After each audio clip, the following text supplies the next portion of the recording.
Bonjour, bonsoir mesdames, mesdemoiselles, messieurs, ici Amélie Kiwi qui vous parle. Aujourd'hui, petite vidéo pour parler d'un sujet qui me tient pas mal à cœur et qui vous tient également peut-être à cœur si vous avez cliqué sur cette vidéo, à savoir comment se faire un petit peu d'argent, voire même pas mal d'argent, grâce au dessin. Est-ce que c'est possible d'avoir un petit complément, de se faire un peu d'argent de poche?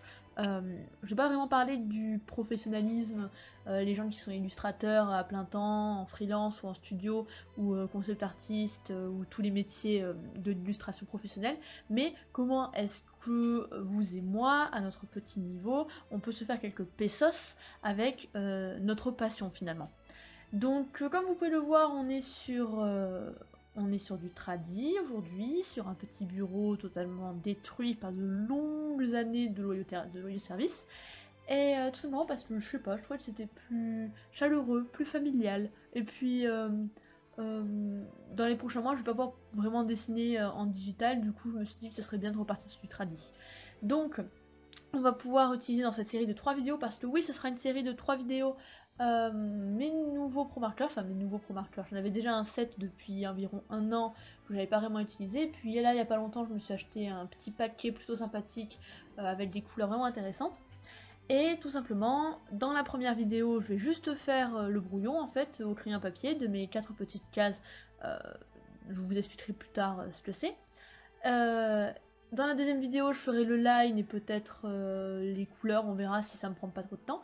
Et dans la dernière vidéo, on fera la dernière étape, tout simplement parce qu'en fait là vous ne le voyez pas, mais enfin vous ne le savez pas, mais c'est un... Il faut faire 5 dessins, en fait c'est pour un jeu en ligne sur DeviantArt basé sur le dessin, sur les balbines, je vous en ai déjà parlé. Et il y a 5 étapes à cette épreuve, il faut faire 5 dessins, et là j'en ai fait que 4, et la dernière étape sera plus détaillée, et je la ferai à part dans la dernière vidéo, ou peut-être même dans une vidéo séparée si j'ai pas le temps dans les prochaines vidéos. Donc aujourd'hui, parlons argent, dollars, monnaie, euros, pièces sonnantes et trébuchantes, n'est-ce pas?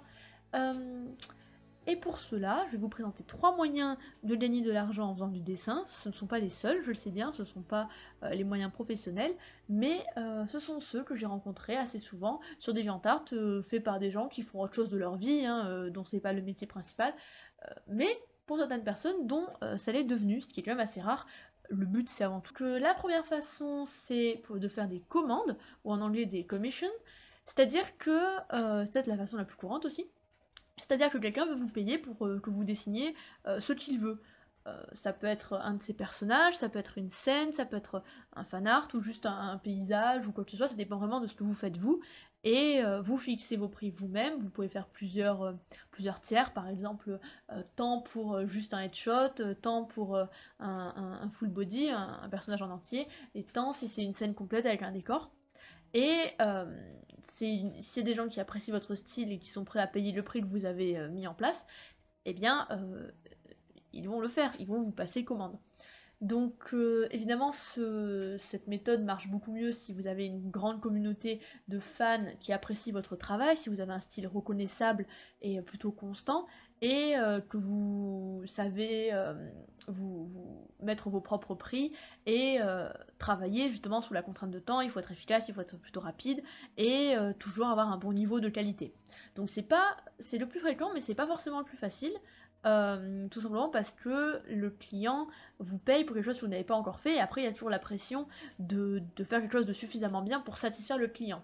Mais c'est quand même pas mal parce que les prix peuvent, si vous devenez plus vous devenez connu et plus les prix augmentent, et en plus ça vous permet d'avoir pas mal de diversité et de dessiner vraiment des choses différentes. Et puis il y a une proximité avec le client au niveau des échanges, quand il vous renseigne sur son personnage et tout sur ce qu'il veut faire, qui est assez intéressante, et le processus de création est un peu plus contraint, mais c'est justement ça qui permet de s'exprimer et de faire des choses vraiment cool. Donc ça c'est la première façon. Après les inconvénients évidemment c'est que c'est très facile soit de tomber dans le cas je sais pas dessiner en fait, et du coup je fais des commandes à 1 point, 5 points, pour ceux qui savent pas, les points c'est la monnaie virtuelle de DeviantArt qui s'achète avec du vrai argent, mais 1 point ça fait 1 centime en fait. Donc ils font ça et voilà, ça sert vraiment à rien de faire ça. Je pense qu'il faut quand même avoir un bon niveau. Et après, les inconvénients aussi, c'est qu'on peut toujours tomber sur un personnage trop compliqué, ou alors avoir un client un peu relou qui fait la fine bouche, voire des scams, et c'est jamais très agréable. Et en plus, vous dessinez pas ce que vous voulez, donc si vous n'aimez pas travailler sous la contrainte, c'est peut-être pas la meilleure solution pour vous. Ensuite, la deuxième façon, ça va être les pages de financement participatif, en fait, pas forcément les Kickstarter où on atteint un seuil et après pour financer un projet, mais plutôt Tipeee, Patreon, les trucs comme ça, je sais pas trop s'il y en a d'autres qui sont très connus. Mais ceux-là, c'est vraiment les plus connus. Donc, pour ceux qui l'ignorent, le principe est très simple. Vous êtes un créateur, vous créez ce que vous voulez, vous n'avez besoin de rien vendre, et vos fans, en s'inscrivant sur votre page Tipeee ou Patreon, peuvent vous verser tous les mois un petit montant, mais vraiment, ça commence à 1 $, et après, ça peut monter, évidemment, mais rien qu'1 $ par exemple, et vous recevez cet argent, et parfois, vous pouvez faire des contreparties en échange, mais normalement, les contreparties, c'est juste un bonus, c'est pas censé être la motivation. Donc, en gros, ce sont les fans qui vont financer l'artiste, et à la fin du mois, ou toutes les 2 semaines, ou à chaque fois qu'il fait sortir une page de BD ou un truc comme ça, l'artiste va toucher une sorte de mini-salaire, comme s'il était un peu salarié, sauf que là, évidemment, ce sont ses fans qui le financent.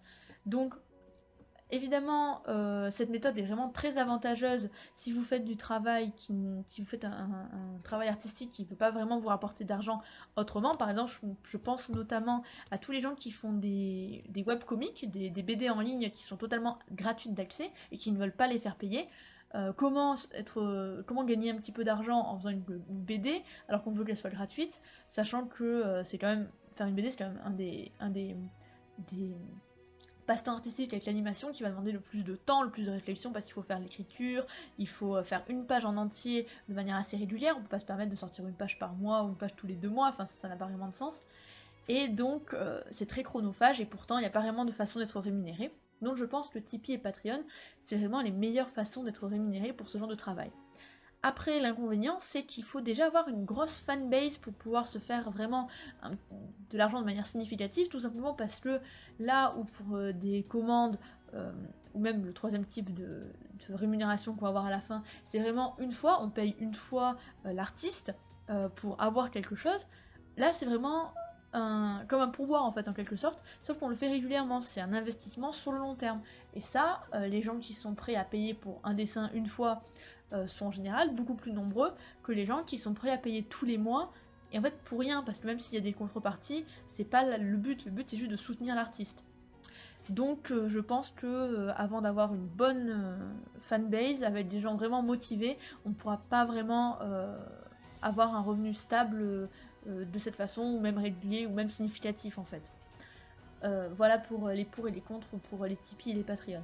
Et enfin, la troisième façon de gagner un petit peu d'argent en faisant du dessin, donc celle-là, je vais pas trop la développer parce que j'ai prévu de faire une vidéo, la deuxième vidéo de cette petite série sera sur cette façon de gagner de l'argent en particulier, tout simplement parce que je pense que c'est la plus obscure pour la plupart d'entre vous, qu'elle peut être compliquée à comprendre, qu'elle soulève souvent beaucoup de questions, que les gens ne comprennent pas, et je pense que c'est important de clarifier parce que c'est quand même une part assez importante de tout ce qui est DeviantArt et tous les designs qui circulent et du chiffre d'affaires en quelque sorte que génère le dessin sur internet. Et donc je pense que ça serait bête de l'ignorer plus longtemps. Voilà, après peut-être que tout le monde le connaît déjà, hein, mais moi je sais que j'ai découvert assez tard finalement, et je pense que c'est plutôt intéressant. Il s'agit des adoptables. Donc en fait c'est un néologisme parce qu'il n'y a pas vraiment de mot pour adoptable, qui est le mot en anglais en français, donc on va dire adoptable.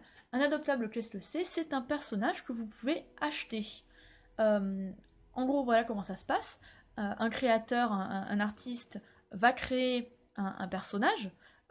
Ça peut être un chat avec des ailes, ou un humain, ou... Bref, il va dessiner un personnage qui n'appartient à personne, qui n'est pas copyrighté ou quoi que ce soit, et il va le mettre en vente, et vous pouvez acheter le personnage, et en achetant le personnage, après il est à vous, c'est-à-dire que quand vous créez votre persona, ou vos propres aussi, et bien après vous pouvez l'utiliser comme ça, comme vous voulez, mais vous n'avez pas le droit évidemment de vous approprier un personnage déjà existant, soit qui vient d'un manga ou d'un animé, ou d'un film, ni même des personnages d'autres personnes, ça paraît évident. Et là en fait c'est pareil, Si vous découvrez, si vous trouvez un personnage que vous aimez beaucoup qui est en vente parce que c'est un adoptable, et bien vous pouvez l'acheter et après vous pourrez l'utiliser comme si c'était vous qui l'aviez créé. Donc là pareil, les prix peuvent varier énormément, mais ça je vous en parlerai dans la prochaine vidéo. Si vous avez envie d'avoir plus d'astuces sur ces trois, ou plus de renseignements sur ces trois méthodes, je pourrais peut-être vous en donner. Après, pour l'instant, je ne gagne pas vraiment d'argent d'aucune de ces trois façons en faisant du dessin, mais j'ai pas mal vadrouillé sur DeviantArt, et je pense que c'est possible de donner pas mal d'informations. Mais sinon, vous trouverez aussi beaucoup d'autres vidéos très détaillées qui vous donnent de superbes informations sur ça. Donc j'espère que ça vous aura aidé à vous recentrer un petit peu et à voir peut-être ce que vous pourriez faire pour vous faire un petit peu de money avec votre passion. Et j'espère que je vous aurai aussi donné envie de découvrir les deux autres vidéos de cette petite série qui devrait sortir assez rapidement normalement.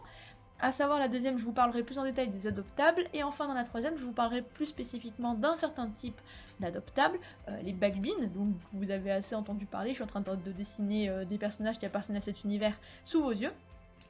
Et j'espère très fortement que cette vidéo vous aura plu, et je vous dis à bientôt pour une prochaine vidéo. Ciao!